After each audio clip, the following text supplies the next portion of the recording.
아멘.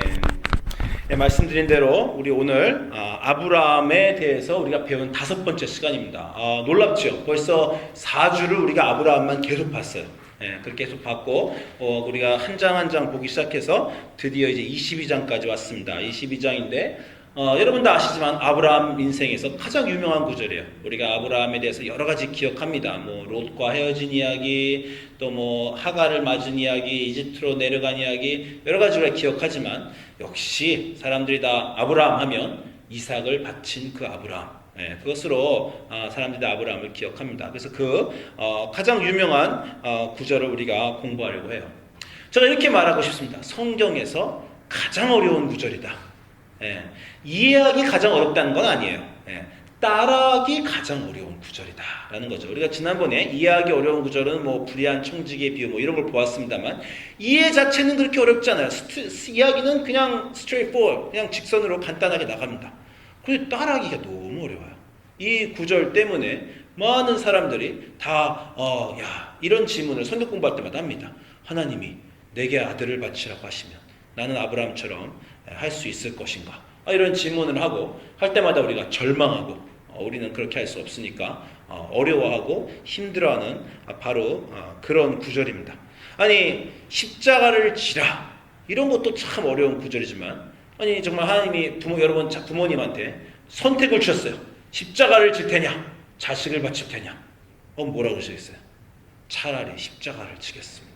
이렇게 하지 자식을 바치라는데 바칠 부모가 어디에 있겠습니까? 그래서 아주 어려운 구절이에요. 이 구절을 여러분은 뭐 수도 없이 설교를 들으셨을 것 같아요. 이 구절 가지고. 근데 보통 설교에 거의 결론이 그렇게 납니다. 우리도 아브라함처럼 믿자.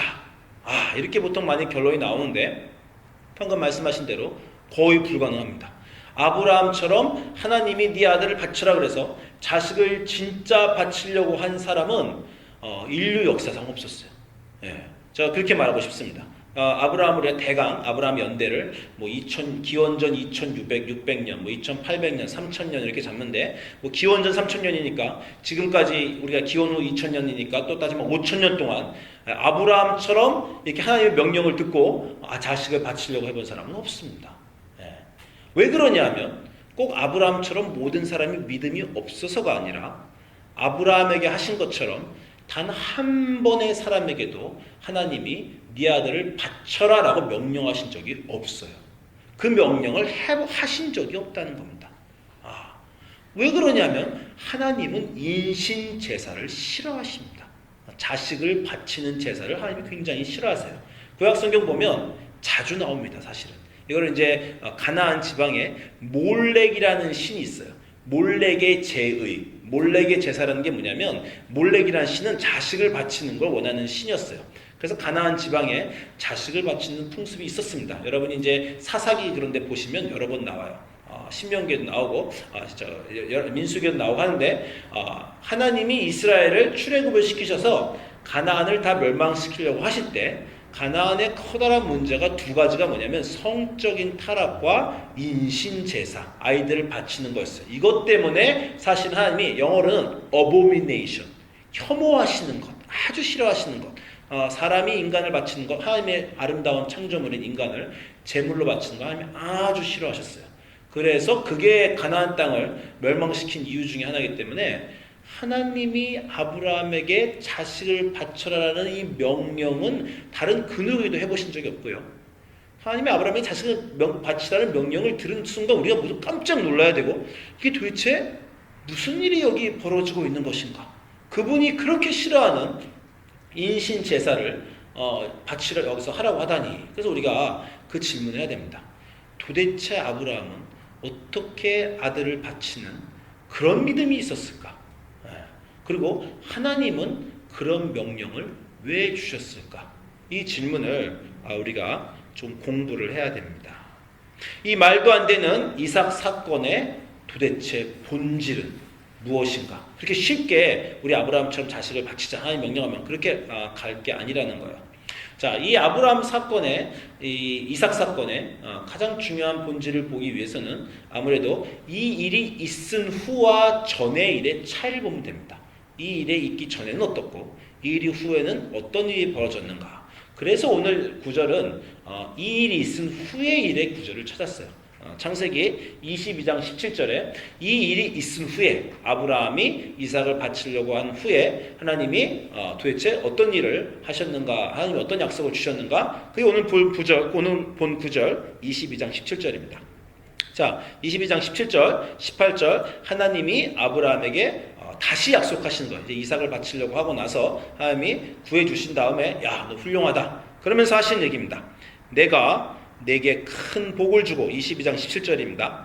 내 씨가, 여기 이제 씨라는 단어가 나오는데요. 씨, 자손 다 똑같은 원래 원어입니다. 히브리어로는 씨와 자손 똑같은데 한국말 번역에는 씨라고도 번역하고 자손이라도 번역했어요. 내 자손이, 내 씨가 크게 번성하여 하늘의 별과 같고 바닷가의 모래와 같게 되리니 내 씨가 그 대적의 성문을 차지하리라. 또 내 씨로 말미암아 천하 만민이 복을 얻으리니 이는 내가 나의 말을 준행하였음이라 하셨다니라. 자, 이 구절이 이삭 사건이 있은 다음에 하나님이 주신 축복이라는 거예요. 그러면 다시 말씀드리지만 이삭 사건 전에는 어땠냐? 자, 이 축복을 사실 여러 번 주셨습니다. 이거 좀 여러분 귀에 익으시죠? 처음 보면 아브라함에게 나타나셨던 하나님이 12장 2절에 아브라함에게 처음 나타나셔서 12장 2절에도 비슷한 축복을 주셨어요. 자, 12장 2절에 뭐라 그러냐면 내가 너로 큰 민족을 이루고 내게 복을 주어 내 이름을 창대하게 하리니 너는 복이 될지라. 너를 축복하는 자에게 내가 복을 내리고 너를 저주하는 자는 내가 저주하리니 땅의 모든 족속이 너로 말미암아 복을 얻을 것이다. 자, 땅의 모든 족속이 너로 말미암아 복을 얻을 것이다. 이게 하나님이 아브라함에게 처음 나타나서 하신 명령입니다. 아니, 하신 약속이에요. 그 이후로 12, 13, 14, 15, 16, 17, 18, 19, 20, 21, 22장 그 모든 아브라함의 삶을 거쳐서 그 약속을 다시 컨펌을 해주시는데 조금 달라졌어요. 어떻게 달라졌어요? 다시 말씀드리지만 자, 너로 말미암아 복을 얻을 것이라는 말이 이제는 내 씨로 말미암아 천하 만민이 복을 얻을 것이다. 이런 말로 조금 바뀌었습니다. 근데 이게 엄청난 지금 차이를 말하고 있는 겁니다. 아브라함은 잘 모를지 몰라요. 이 차이를. 우리는 알죠. 하나님이 아브라함에 나타나셔서 너로 말미암아 너만 복을 받는 게 아니라 천하 만민이 복을 얻을 것이다. 자, 이렇게 약속하신 사실을 우리는 어렸을 때부터 주일학교 때부터 설교를 통해서 귀에 못이 박히게 들었습니다. 그리고 여러분은 이 뜻을 아시죠? 아브라함을 통해서 천하 만민이 복을 얻으리라. 여러분 이게 무슨 뜻입니까? 왜 아브라함을 통해 천하 만민이 복을 받아요? 너의 자손 위에 예수 그리스도가 날 것인데 그 예수 그리스도를 통해서 전 세계에 구원이 퍼질 것이다. 이것을 여러분은 압니다. 여러분은 어떻게 알게 됐을까요? 아브라함 몰랐죠? 아브라함은 아직 몰랐어요. 자, 누가 이거를 처음 알았을까요? 하나님이 아브라함한테 너로 말미암아 세상 모든 만민이 복을 얻을 것이다. 이거를 처음 예수님과 연결시켜서 안 사람은 누구겠습니까? 성경은 참 놀라운 건데요. 다시 말씀드리지만 이 구절은요. 5,000년 전에 혹은 4,500년 전에 일어난 일. 여러분 시간이 지금 감각이 되세요? 단군 할아버지 때 얘기를 하는 거예요. 그리고 이 일이 일어난 후에 3,000년이 있다가 예수님이 태어나셨어요. 그리고 예수님이 이 구약 성경을 읽었습니다. 여러분이 읽고 있는 이 구약 성경은요. 지금 2,000년, 3,000년, 4,000년이 된 책인데 예수님도 이 책을 읽었고 베드로도 이 책을 읽었고 사도 바울도 이 책을 읽었어요. 창세기 12장, 22장을 예수님도 읽었고 사도 바울도 읽고 베드로도 읽었고 지금 여러분도 읽고 있습니다. 놀랍지 않습니까? 지금 여러분이 읽고 있는 창세기 얘기를 예수님도 어렸을 때 이걸 같은 책을 읽었다는 거예요. 아니, 세상에 이런 책이 어디 있습니까? 예수님도 읽은 책을 여러분도 읽고 있어요. 그리고 이 구절을 통해서 정말 신학적인 천재 하나가 기독교 역사에 있었죠. 누굽니까? 예수님은 사역을 하셨지만 예수님의 사역을 설명해낸 사람은 바울입니다. 그래서 바울이 기독교 역사에서 그렇게 중요한 거예요. 바울이 이 구절도 해석을 했죠. 바울이 뭐라 그랬어요? 바울이 창세기 22장 18절에 내 씨로 말미암아 천하 만민이 복을 얻으리라고 하나님이 아브라함에게 말한 걸 바울이 해석을 해낸 거예요. 2000년 전에. 바울이 뭐라고 했어요? 갈라디아서 3장 16절을 보니까 이 약속들은 아브라함과 그 자손에게 그 씨에게 말씀하신 것인데, 자, 바울이 엄청난 걸 발견했어요. 성경을 읽다 보니까 하나님이 아브라함에게 너와 네 자손들을 통해서 세상 모든 민족이 복을 얻으리라 이렇게 말하면요, 아브라함과 그 자손들 이삭, 야곱, 요셉, 다윗, 이스라엘 사람들을 통해서, 이스라엘 사람들이 제사장의 나라니까 이스라엘 사람들을 통해서 세상 만민이 복을 얻을 것이다. 이게 유대인들이 생각하는 거예요. 우리는 특별한 민족이고 선택받은 민족인데 우리를 통해서 하나님이 세상 만물에게 복을 주시고자 하신다. 그 유대교가 팽배했던 2000년 전에 사도 바울이 유대인들에게 말하는 겁니다. 이 갈라디아서는 특별히 사도 바울이 유대인들에게 예수 그리스도를 전하기 위해서 써진 책이에요. 유대인들에게 말하는 거예요. 너희들이 아니야. 하나님이 약속하신 건 너희가 아니라 예수 그리스도인데, 왜 그러냐면 성경을 잘 봐라. 단수로 말씀하셨다. 복수가 아니라, 자손들이 아니라, 씨들이 아니라 단수인 네 자손, 네 씨로 복을 받는다고 말하셨다. 세상 만민이 아브라함과 그 자손들로 복을 받는 게 아니라 아브라함의 어떤 한 명의 자손으로 복을 받는다고 구약에 써 있는데, 그가 바로 예수 그리스도다. 여러분이, 다시 말씀드리지만 제가 여러분에게 아브라함이 왜 중요합니까? 아브라함을 통해서 세상 만민이 복을 왜 얻었어요? 여러분 대답하셨어요. 예수 그리스도.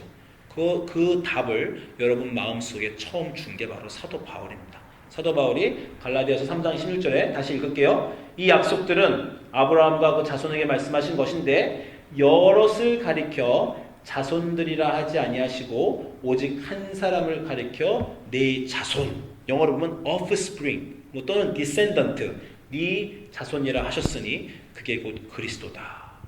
사도 바울이 이 5000년 전에 있었던 일을 2000년 전에 읽으면서 이 깨달음이 있었던 거예요. 그래서 아브라함에게 하신 약속은 예수 그리스도를 통해서 나타나는 것이다라고 오늘 우리가 아는 그 놀라운 진리를 사도 바울이 설명을 해줬다는 겁니다. 자, 주의할 게 있는데요. 한국말로는요, 그래도 괜찮아. 번역이 다 자손이라고 써 있어요. 영어로 보면요, descendant, s가 붙어서 복수로 번역된 데가 있습니다. 우리가 교회에서 흔히 보는 NIV에도 이렇게 써 있어요. 번역이 잘못된 것이고 큰 실수입니다. 그거를 번역을 잘못하면요, 사도 바울이 말하는 성경의 키워드를 놓치는 거예요.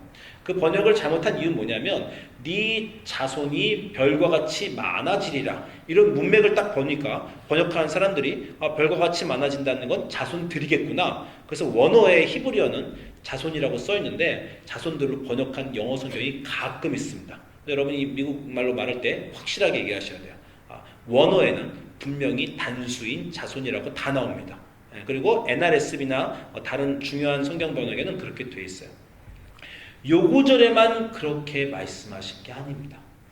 일맥상통하게 하나님이 너와 네 자손을 통해서 세상 만민이 늘어나고 복을 얻으라고 말씀하셨대요. 일맥상통하게 일관적으로 전부 단수를 쓰셨어요. 자, 다른 구절도 다 찾아보겠습니다. 우리가 다 본 구절이에요. 창세기 12장 7절에 여호와께서 아브라함에게 나타나 이르시되 내가 이 땅을 내 자손들 이스라엘에게 주시라고 말씀하신 게 아니야. 네 자손, 단수로 쓰셨습니다. 네 자손에게, 네 씨에게 주리라. 13장 15절에도 이 보이는 땅을 내가 너와 네 자손에게 주리라. 15장 5절에 하늘로 무뼈를 셀 수 있나 보라. 그에게 이르시되 네 자손이 이와 같으리라. 17장 8절에 내가 너와 내 후손 네 자손에게 내가 거류한 이 땅 곧 가나안 땅을 주어 영원한 기업이 되게 하리라. 계속해서 아브라함의 인생을 통해서 하나님이 아브라함에게 뭔가 지금 말하려고 하십니다. 너와 네 자손. 아브라함이 처음에는요, 하나님이 지금 문법을 제대로 안 쓰시나 이렇게 생각했을 수도 있어요.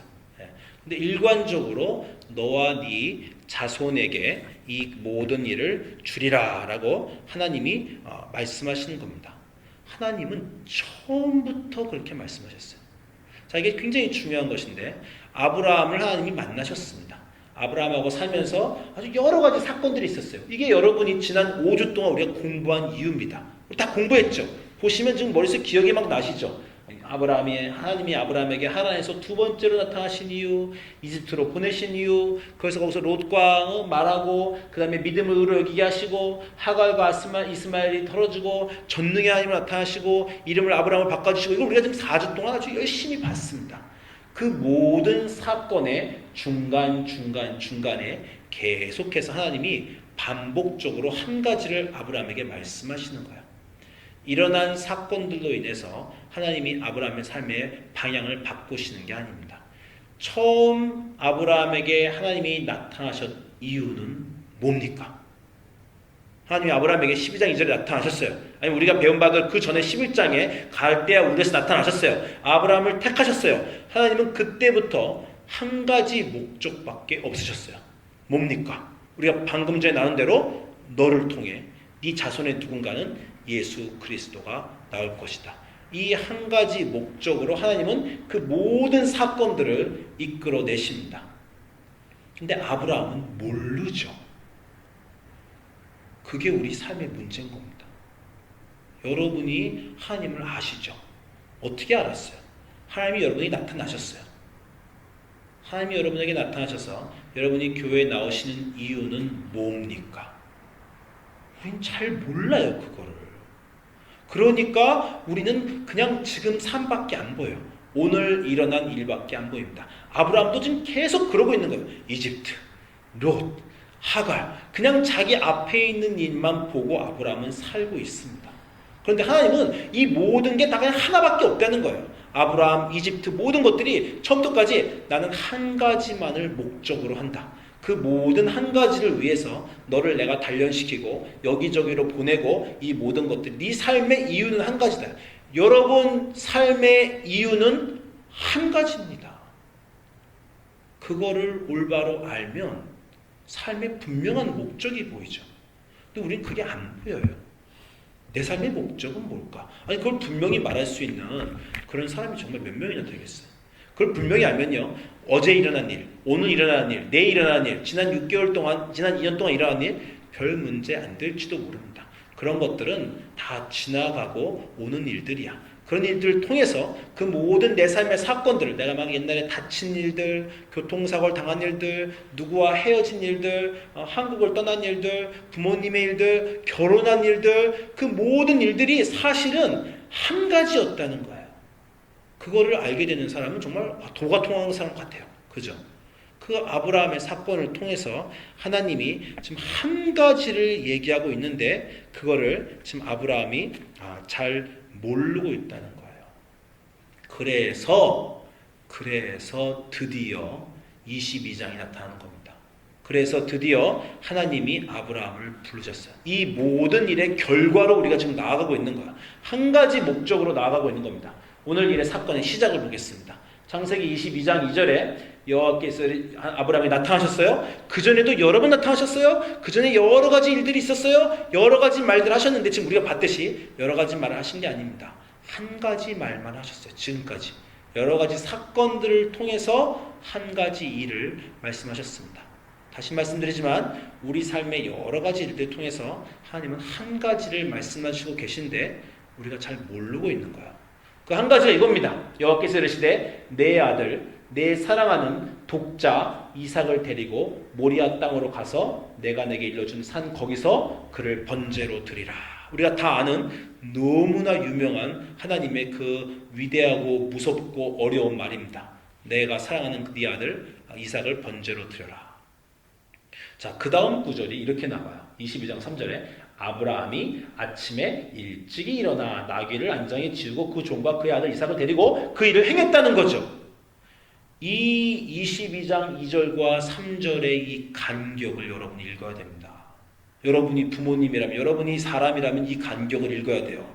이 명령을 듣고 어떻게 아침에 일찍 일어나냐고요. 아들을 잡아서 죽이라는 말을 듣고 여러분이 반짝 일어날 수 있겠어요? 이 순간에 이 밤에 있었던 일들을 여러분이 고민을 하셔야 됩니다. 아침에 일찍 일어나는 게 아니라 밤을 샜겠죠. 밤을 새서 지금 아브라함은 고민하고 있는 겁니다. 뭘 고민했을까요? 여터가지 하나님이 12장 2절에 나에게 나타나셔서 한 가지를 약속해 주셨어요. 너와 네 씨로 말미암아 천하 만민이 복을 얻으리라. 그걸 아브라함이 이해를 잘 못해서 하갈에게도 가고 이집트에도 가고 그러다가 점점점 이해를 했어요. 이해를 하면서 어디까지 갔냐? 야, 이삭이 나왔구나. 내 씨로 인해 천하 만민이 복을 받는 게 맞구나. 내 아내와 나를 통해서 약속의 자손 이삭이 나왔구나. 거기까지 갔었습니다. 그런데 거기까지 간 아브라함한테 이삭을 죽이래요. 아브라함이 지금 대혼란에 빠지는 거예요. 뭐야?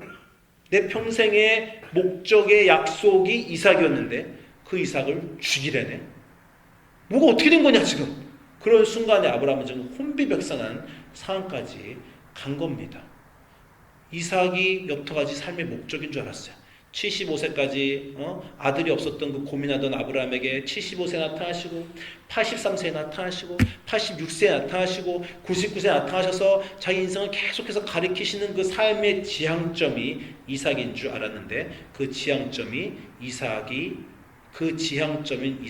죽이라는 겁니다. 아브라함이 좀 크게 혼란에 빠지면서 고민하게 된 겁니다. 여러분 삶에 그런 고민의 순간이 있으셨습니까? 아니 있으셔야 돼요. 내가 지금까지 살아온 내 삶의 목적은 이거였는데 갑자기 어느 하나님 뭐라 그러냐면 그게 아니다 라고 말하는 거예요. 여러분이 혼란에 빠지셔야 됩니다. 내가 지금 하나님과 뭔가 대화가 안 되나? 지금 나는 여태까지 하나님을 믿는다고 잘 살아왔는데 뭔가 지금 하나님이 나보고 너는 지금까지도 아무것도 못 알아들었어.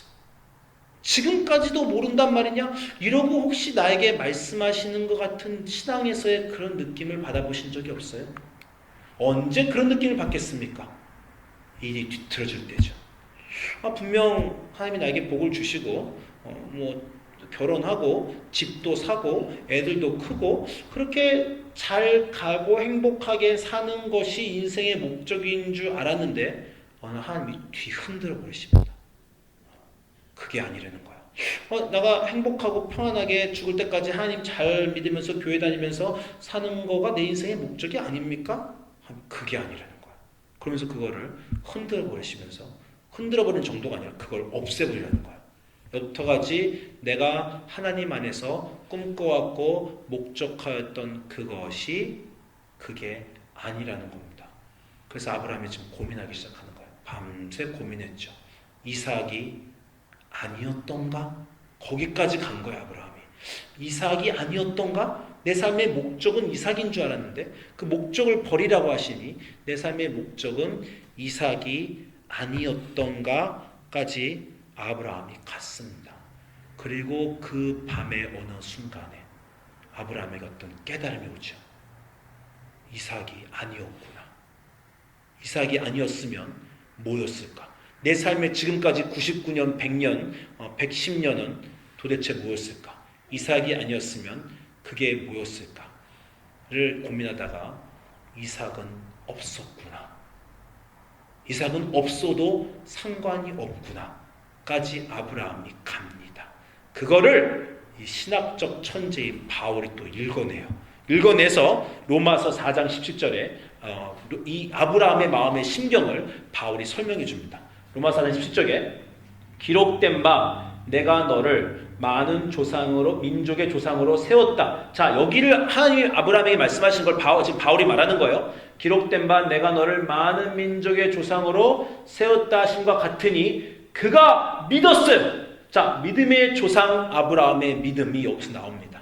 자, 15장 6절에 하나님이 그 자손을 약속하시니 아브라함이 믿으니 그 믿음을 의로 여겼다. 그 믿음의 궁극적인 목표와 실체가 이제 드러나오는 거예요. 그는 뭘 믿었습니까? 이삭이 태어나서 이삭을 통해서 야곱이 태어나고 에서가 태어나고 그 많은 내 자손이 많아지리라. 그게 문제가 아니에요. 아브라함은 드디어 어디까지 이삭을 통해서 믿는 건데 어디까지 믿냐면 하나님은 죽은 자를 살리시며 없는 것을 있는 것으로 부르시는 그런 분이다 라는 것을 아브라함이 믿었다는 거예요. 자, 여러분이 잘 이해하셔야 되는데 예수님 시대에도 사람들은 부활을 안 믿었습니다. 기억하시겠지만 예수님 시대에도 바리새인과 사두개인들은 부활이 있다 없다 논쟁을 가지고 막 싸웠어요. 이 아브라함은 예수님 시대보다 3,000년 전이에요. 3,000년 동안 이스라엘 역사가 흐르면서 이스라엘 나라가 멸망하고 포로기로 들어가고 바벨로니아와 페르시아와 이방 문명을 다 경험하고 어느 순간에 이스라엘 민족에게 부활 개념이 생겨서 예수님 시대 3,000년 후에까지 부활이 있다 없다, 부활이라는 개념 자체가 있다 없다라는 것을 3,000년 후에 다투고 있었는데, 이미 3,000년 전에 그날 밤에 이삭을 죽이라고 한 그날 밤에 아브라함은 고민하다가 부활이라는 단어는 아마 몰랐을 거예요. 그런데 그 개념을 아브라함이 이해한 겁니다. 하나님은 죽은 자도 살리시는 분이구나. 이삭은 없었어도 내가 많은 민족의 조상이 될 것이었으며, 이삭이 지금 살아있거나 죽었거나 하나님은 아무 문제가 안 되시는, 이삭은 그냥 잠깐 있다가는 그런 거였구나. 그래서 사실은요, 창세기를 보면 12장부터 25장까지 아브라함이고요, 27장부터 35장까지 야곱인데, 이삭은 되게 짧아요. 그냥 26장 한 자리입니다. 그 자체가 상징하는 것이 이삭은 그냥 있거나 없거나예요. 아니요, 이삭이 없으면 어떻게 자손을 이어갑니까? 그런데 아브라함은 그날 밤에 알았죠. 하나님은 못하실 게 없구나. 이삭이 있건 말건, 이삭이 태어나건 말건, 이삭이 죽었건 말건, 그분은 죽은 자를 살리시는 그런 하나님이구나. 그리고 없는 것도 있는 것으로 만드시는, 드디어 창조주 하나님의 능력에 대해서 아브라함이 눈을 뜹니다. 그 전에는 어떻게 눈을 떴어요? 이집트에서 그 위대한 엄청난 왕인 바로를 패배시킨 정도의 하나님으로 눈이 떠졌어도, 그래서도 가나안의 내 왕을 쳐부쉈어요, 아브라함이. 그 눈을 뜨고 이제 하나님에 대한 새로운 완전한 눈을 뜨는 거예요. 죽은 것을 살리시며 없는 것을 있는 것으로 하시는 그런 하나님이구나를 아브라함이 그날 밤에 알게 됐습니다. 그러면서 한 가지를 알게 됐죠. 너와 네 씨로 천하 만민이 복을 얻으리라를 하나님이 아브라함한테 계속해서 말씀하셨는데, 아브라함 머릿속에 그 씨가 누군지 알게 되는 거예요. 죽은 자를 살리시며 없는 자를 있는 것으로 하시는 그 하나님이 나에게 약속하신 바는 단지 아들 하나가 생겨서 그 아들로 통해서 많은 자손이 일어나는 그런 정도가 아니라, 언젠가 내 자손 중에 내 씨, 그게 단수구나. 이삭이 아니구나. 이삭이 아니면 그게 누굴까? 내 자손 중에 누군가가 이 세상을, 천하 만민을 복을 줄 어떤 그 누군가가, 위대한 누군가가, 내 자식을 넘어서는 하나님의 그 누군가가, 아마 그리스도라는 단어는 아직 몰라요. 그러나 구원자란 건 몰라요. 그러니까 세상 천하 만민의 복을 줄 어떤 특정 인물인데, 내와 내 이삭을 뛰어넘는, 죽은 것을 살리시는, 없는 것을 있게 하시는 그 하나님의 능력으로 나오는 어떤 그 누군가가 내 자손 중에 있겠구나. 예수 그리스도라는 존재를 3,000년 전에 아브라함이 봤습니다. 그날 밤에.